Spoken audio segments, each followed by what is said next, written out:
Alright guys, well it is 11 o'clock and I finally got set up. I was driving around looking at onX, just scouting areas from the road, and I found this really nice ridge system that came straight off the road, and there was a couple really nice rubs at the road. So I walked out in there and I seen a big saddle in that ridge and that finger coming off one side of it, so I walked down that one finger and I made it about 100 yards down, and I jumped 3 bucks out of the same place. Like they all 3 took off. They didn't know what I was. I'd run it a couple times, and one of them, it was a spike, actually turned around and came back to me. So I just kind of sat still, let him work away, and then I found a tree, and I popped up in this tree. It was straight about 10 yards right here below me that was just cleaned out. So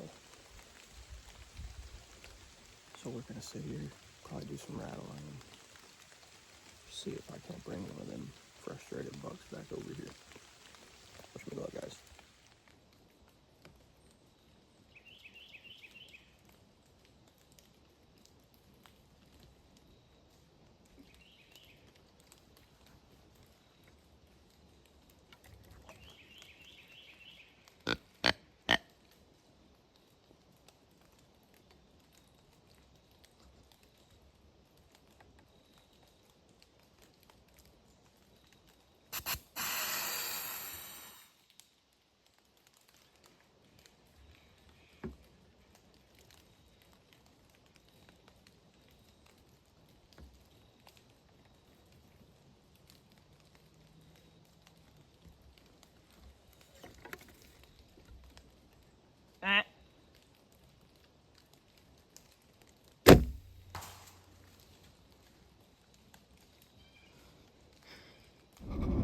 Alright guys, so Halloween 2024, it was probably 11:30, and I rattled in this buck.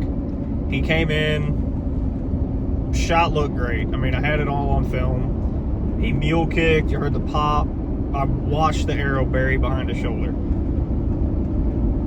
I waited probably 2 hours. I honestly should have gave him a little bit longer, but I walked down there, the arrow was covered in blood, there was blood all over the ground. So I backed out, gave him 2 hours. And whenever I came back in there, I followed the blood trail, and he ran into a clear cut that was probably 100 yards from where I shot him. And I'm like, okay, he's gonna be laying in here. Well, I made it to the clear cut, and I jumped him. And he was not running hardly at all. It was more of like a real quick lope, like he had no energy.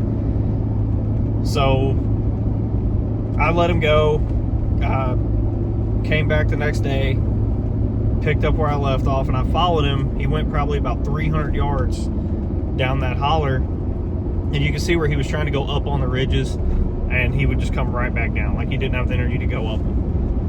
So I ended up finding a ladder stand, a automatic feeder, and there was 2 cameras on the same tree facing different directions. Now, mind you, I hunt public in Missouri. That's not legal here. Anyway, the blood trail stopped about 35 yards from that tree stand, and you could see a clear drag mark through the leaves going up towards the main road.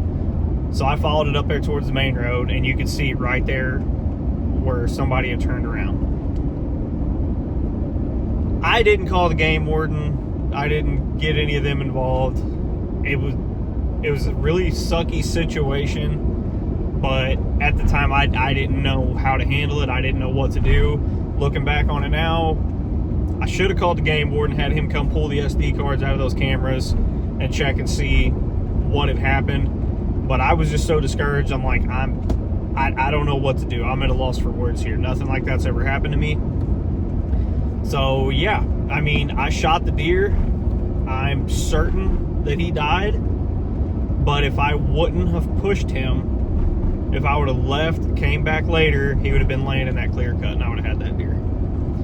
So yeah, that's just the little life lesson that I learned. So anytime I shoot a deer, if I don't watch it die, 4 to 5 hours minimum. I'm not risking anything. So yeah, that's my story of the stolen buck. So